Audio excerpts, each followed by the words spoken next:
Hello बच्चों। Class 12th के जितने भी स्टूडेंट्स हैं इस समय बिजी होंगे अपनी प्रिपरेशन में। और जैसा कि आप जानते हैं आपके क्लास 12th के बोर्ड्स एग्जाम अब कुछ ही दिनों दूर हैं। अगर आप पर सब्जेक्ट अपने डेज जो बचे हुए हैं वो काउंट करेंगे तो उंगलियों पर काउंट हो जाएंगे। इस वीडियो में मैं दो इंपॉर्टेंट बात करूंगा आपके साथ। सबसे पहले आपके रिवीजन को लेकर और दूसरी एक ऐसी टेक्निक की जिसने मेरी ओवरऑल पढ़ाई की जर्नी में बहुत हेल्प करी। तो सबसे पहले अगर मैं रिवीजन की बात करूं, आप में से बहुत सारे बच्चे ऐसे होंगे जिन्होंने अपना सिलेबस कंप्लीट कर लिया है। बहुत सारे ऐसे बच्चे भी हो सकते हैं जिन्होंने शायद अभी सिलेबस पूरी तरह से या अच्छे से कंप्लीट नहीं करा है। कुछ बच्चे हो सकते हैं चैप्टर वाइज रिवीजन कर रहे हों, कुछ बच्चे हो सकते हैं सैम्पल पेपर्स की प्रैक्टिस कर रहे हों।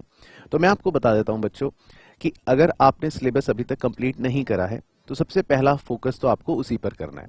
और सिलेबस से मेरा मतलब है, अगर आपको कोई भी चैप्टर आपके हिसाब से बचा हुआ है, फॉर एग्जाम्पल आपको लगता है नेशनल इनकम मैंने अच्छे से नहीं करा, या अकाउंटेंसी में कोई चैप्टर आपको खुद से फील हो रहा है कि मैंने नहीं कर रखा, तो सबसे पहले तो आप उसे खत्म करें। जब एक बार आपको लगता है कि मैंने पूरा सिलेबस कर लिया है एटलीस्ट वन टाइम, उसके बाद ही आप रिवीजन या सैम्पल पेपर्स को स्टार्ट करें। अब आपके पास दो ऑप्शंस है, या तो आप सीधा सैम्पल पेपर्स को स्टार्ट करें।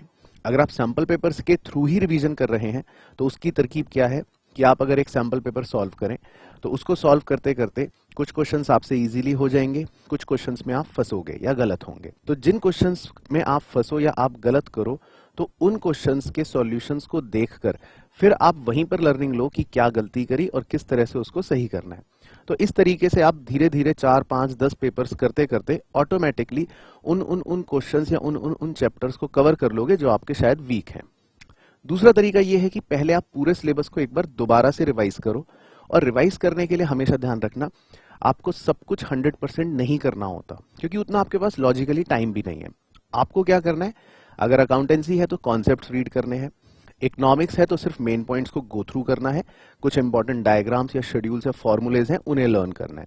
और उसके बाद आप सिर्फ अपने पेपर्स को करो या मैक्सिमम क्वेश्चंस को सॉल्व करने की कोशिश करो। देखो इस समय एक सिंपल सी बात समझो, आपको अपने एग्जाम में क्वेश्चंस के आंसर देने हैं। तो जितना ज्यादा क्वेश्चंस का एक्सपोजर आप लोगे उतना आपको फायदा मिलेगा। ठीक है, मेरी बातों को समझने की कोशिश करना। आप सिर्फ अगर कंटेंट पढ़ते रहोगे, चैप्टर रटते रहोगे, उससे हो सकता है आपको एग्जाम में बेनिफिट नहीं मिले। तो क्वेश्चंस के एक्सपोजर को जरूर बढ़ाओ। अकाउंटेंसी हो, मैथमेटिक्स हो, बिजनेस, इंग्लिश, सब में मैक्सिमम क्वेश्चंस करने की कोशिश करो। अगर आपके पास सैंपल पेपर नहीं भी है या आपको लगता है कि अभी मैं सैंपल पेपर करने लायक नहीं हूं, कोई बात नहीं। आपने जो चैप्टर पढ़ा या जो 2 चैप्टर 3 चैप्टर रिवाइज करे, बुक के पीछे के सिर्फ उनके क्वेश्चंस देखो, माइंड में उनके आंसर्स बनाओ, सोचो कि मैं इसको सॉल्व कर लूंगा, 3 नंबर का है तो लिख पाऊंगा, 4 नंबर का है तो लिख पाऊंगा।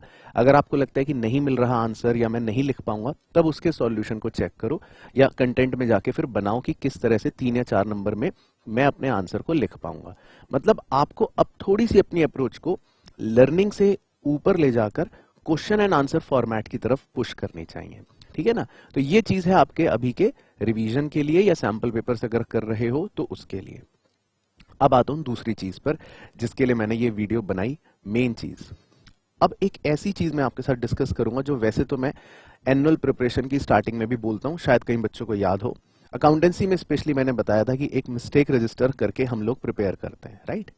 तो बहुत से बच्चों ने वो मुझे पता है नहीं बनाया होगा, या बनाया भी होगा तो फॉलो नहीं करा होगा। लेकिन अब एक चीज मेरी मान लो, आप जितने भी सब्जेक्ट्स की अपनी प्रिपरेशन कर रहे हो, एक छोटी सी चाहे डायरी ले लो, रजिस्टर ले लो, उसमें अपने प्रिपरेशन के दौरान आपसे जो मिस्टेक्स होती हैं, जो भी मिस्टेक्स होती हैं किसी भी सब्जेक्ट में किसी भी तरह की, उन मिस्टेक्स को थोड़ा थोड़ा शॉर्ट में ही लिखना शुरू कर दो अभी से। ये जो अगले 1 महीने आपके पास है, इसमें जो भी छोटी छोटी मिस्टेक्स आपसे हो रही हैं, अगर वो एक डायरी में लिखी होंगी तो बिलीव मी, आप अपने एग्जाम से 2-3 दिन पहले बस वो डायरी देख लेना, आपको सारी वो मिस्टेक्स पता लग जाएंगी जो आपने इस ड्यूरेशन में करी हैं। और जब आप अपनी मिस्टेक्स को एक बार गो थ्रू करते हो ना, तो वो हमेशा माइंड में रिकॉल करती रहती है, वो आपको पंच करती रहेंगी कि देखो ये गलती हुई थी। तो वो गलतियां आप कभी भी बोर्ड्स एग्जाम में फिर रिपीट नहीं करोगे। तो इस छोटी सी टेक्निक से देखना आपको अल्टीमेट फायदा बोर्ड्स एग्जाम में मिलेगा, राइट? तो अपने अब प्रिपरेशन के अंदर रिविजन्स करो, इसके अलावा इस छोटी सी टेक्निक को इनकॉर्पोरेट कर दो, क्योंकि अगर आप दिन में 8 घंटे 6 घंटे 10 घंटे पढ़ाई कर रहे हो तो थोड़ी बहुत जो भी गलतियां लिखने में आपको समय लगेगा, मुश्किल से एक्स्ट्रा 10-15 मिनट का लगेगा, लेकिन ये रोज के 10-15 मिनट एक्स्ट्रा देने आपको बोर्ड्स में जरूर जरूर जरूर 95 प्लस स्कोर करने में मदद करेंगे। इनफैक्ट हो सकता है अगर आपका पेपर अच्छा हो तो आप 100 on 100 भी स्कोर कर सकते हो, और मैं जानता हूं आप में से बहुत सारे बच्चे स्कोर कर भी लेंगे, राइट। तो इस वीडियो से मैं सिर्फ आपको यही 2 बातें बताने आया था कि अब किस तरह से बचे हुए टाइम में अपना रिवीजन करें, और इस छोटी सी टेक्निक को अपने रिवीजन में ऐड करें, और आपको जरूर देखना बोर्ड्स में फायदा मिलेगा। बाकी मुझे कमेंट करके बताना। इसके अलावा भी आपके मन में अगर कोई क्वेरी, कोई क्वेश्चन है जिसमें मैं आपकी हेल्प कर सकूं तो डेफिनेटली मैं उस पर वीडियो बनाऊंगा।